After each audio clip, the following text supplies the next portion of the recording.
Hey guys, what's up? So I just got my brand new Apple Watch and right out of the box, it wouldn't turn on. It just showed this red charging dock icon on the screen. At first I thought something was wrong, but don't worry, I figured it out and I'm going to show you what worked for me. So here's what you're going to want to do. If your new Apple Watch shows that red dock or red lightning icon, it basically means the battery is completely drained, like totally dead from the factory.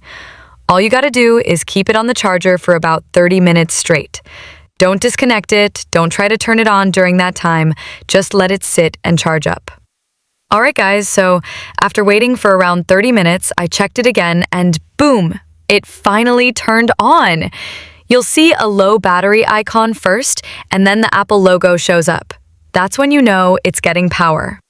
If not, then check the charger and alignment, clean the contacts, try a force restart, or use another cable. And if it still won't charge, visit Apple support. Now that it's on, you can go ahead and pair it with your iPhone and finish the setup. So yeah, don't panic if your new Apple Watch doesn't turn on right away. It just needs that first full charge to wake up.